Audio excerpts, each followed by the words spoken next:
Hoje eu gostaria de falar para você sobre a narrativa. A narrativa ela existe desde quando o mundo é mundo. Mas nos últimos tempos, nós estamos vendo a narrativa em todos os lugares e se multiplicando em diversos outros lugares, principalmente através do YouTube, através de diversas redes sociais, de diversos canais. E vemos a narrativa, às vezes, de uma emissora sendo desmentida por outra. Observamos a narrativa sobre as questões políticas, e quando vamos analisar verdadeiramente os fatos, os gráficos, observamos que foi apenas uma narrativa de maneira equivocada, e não de maneira equivocada sem a intenção. Às vezes é uma maneira equivocada com uma atenção, ou melhor, com uma intenção. E no livro de Michel Foucault, A Ordem do Discurso, fala que nós precisamos saber o que está por trás das palavras. E saber o que está por trás, não daquilo que a gente ouve, mas saber quais as intenções daquilo que está sendo dito, é de suma importância para que nós não venhamos ser tragados pela narrativa do outro. A narrativa é uma forma poderosa de expressão que nos permite contar histórias, despertar emoções, tais como alegrias, tristezas, e faz estimular em nós o senso de justiça ou até mesmo o senso de injustiça. Obviamente que de acordo com a veracidade dos fatos ou com a conjectura fraudulenta de como queremos que as outras pessoas entendam.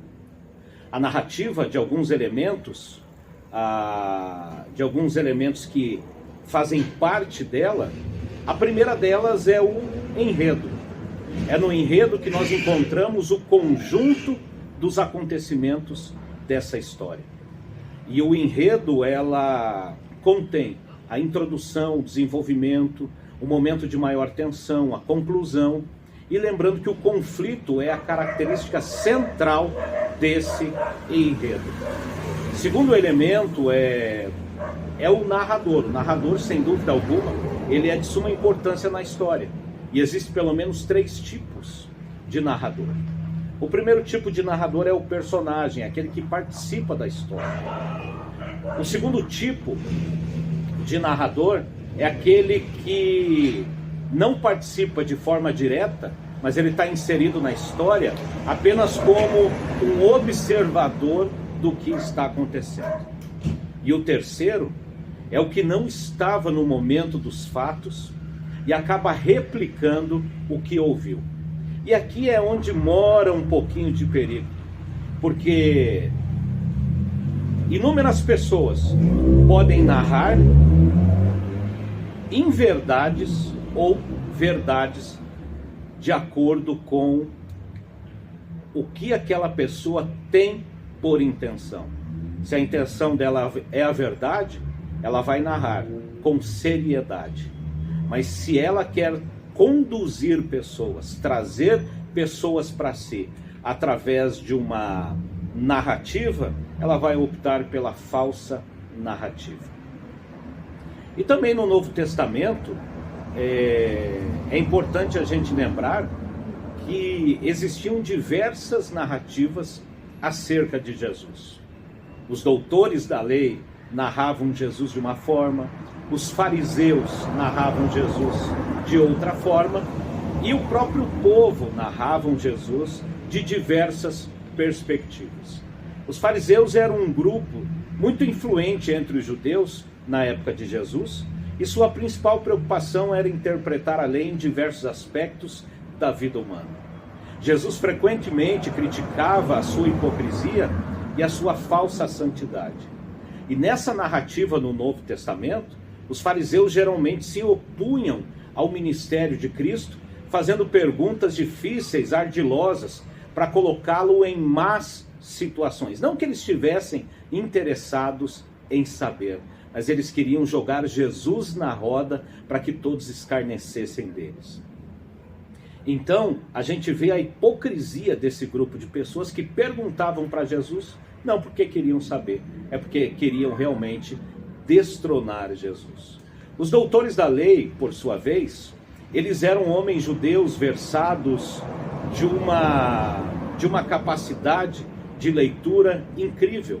E eles tinham essa responsabilidade de interpretar a lei de Israel, e eles eram responsáveis por também conduzir as pessoas. O problema é que eles eram associados de um partido chamado o Partido dos Fariseus. O papel dos fariseus incluía estudar também, interpretar, ensinar a lei, tal como a vida também, a questão oral. Alguns deles chegaram até mesmo a acreditar em Jesus, como no caso de Nicodemos, mas em geral eles eram opositores do ministério de Cristo. Quando o assunto era a narrativa, era a pior possível. Por quê? Porque eles tinham a inveja de Jesus de todas as formas. Então a narrativa de como eles interpretavam e diziam os fatos era isentando tudo aquilo que era de bom que Jesus havia praticado. Por sua vez, o povo, de maneira geral, tinha diferentes perspectivas sobre Jesus. Alguns viam Jesus como um profeta, outros diziam que ele era o Messias, e eles se dividiam nas suas diversas perspectivas. Muitos ficavam impressionados com o ensinamento e com os milagres de Jesus, mas permaneciam céticos. Outros acabavam crendo. Agora imagine os filhos ou os amigos dessas pessoas quando ouve a narrativa de Jesus de uma forma cética ou de uma forma acreditando, de uma forma falando bem e de outra forma falando mal. É isso que temos hoje, onde pessoas fazem a narrativa que querem sobre qualquer pessoa. Qual é o resultado?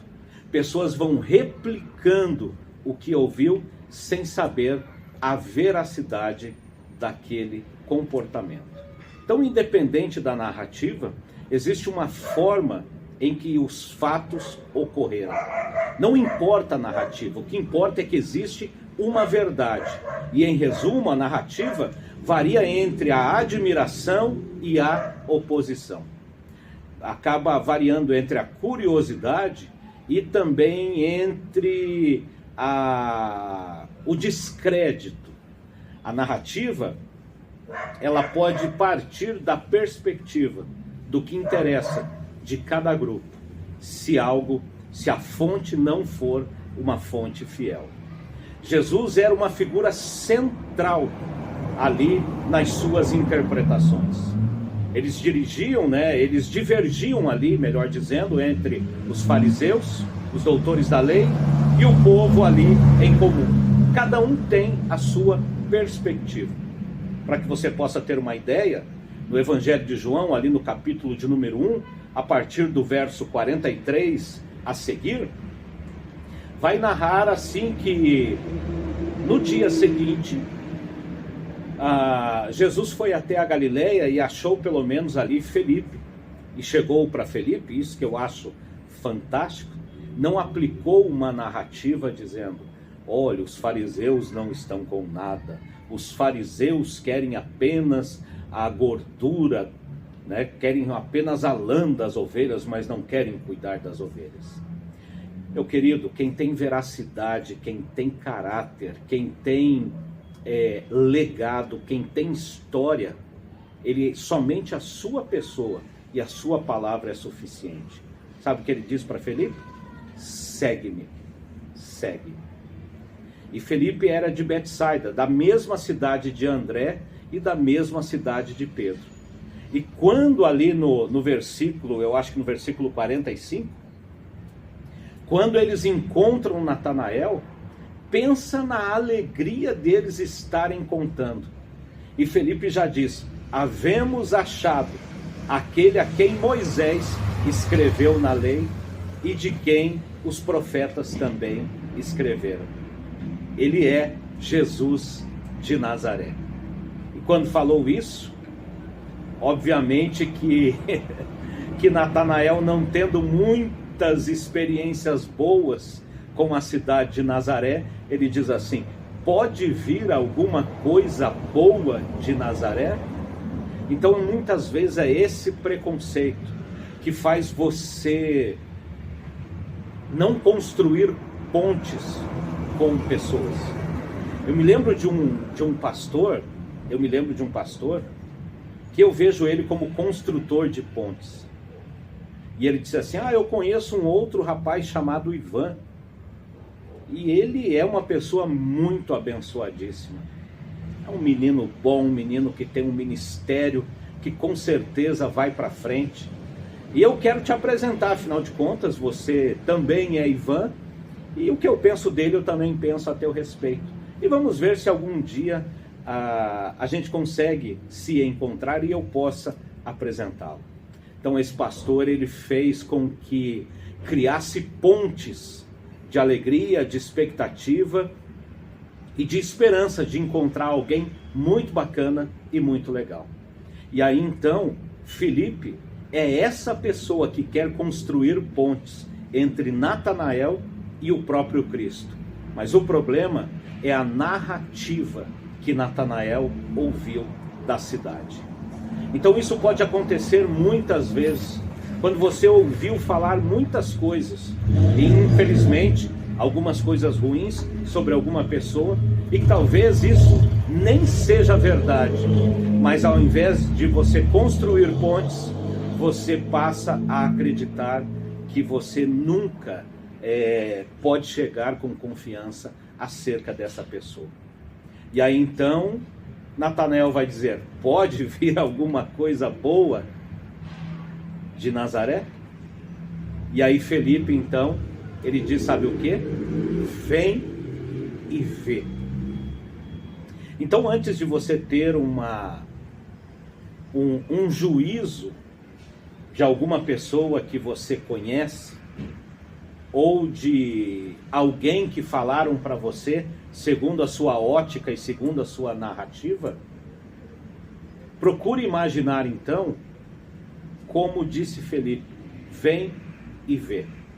Porque às vezes você pode estar cometendo pecado, achando que está na direção certa, e no fim você pode estar apenas replicando o que você ouviu alguém falar sobre determinada pessoa, sobre determinada empresa.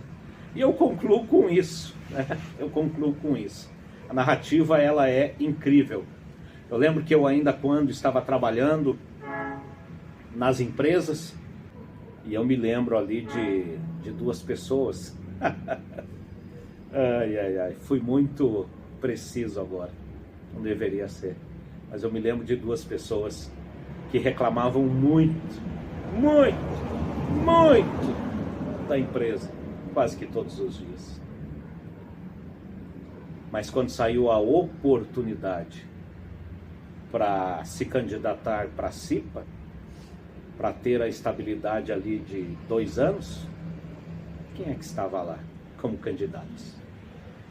Então, a narrativa pode não ser a verdade dos fatos. Pense nisso. Pense nisso. Reflita sobre isso. E vamos ser pessoas melhores. Não segundo a narrativa que nos conta, mas pela veracidade dos fatos. Forte abraço e até a próxima.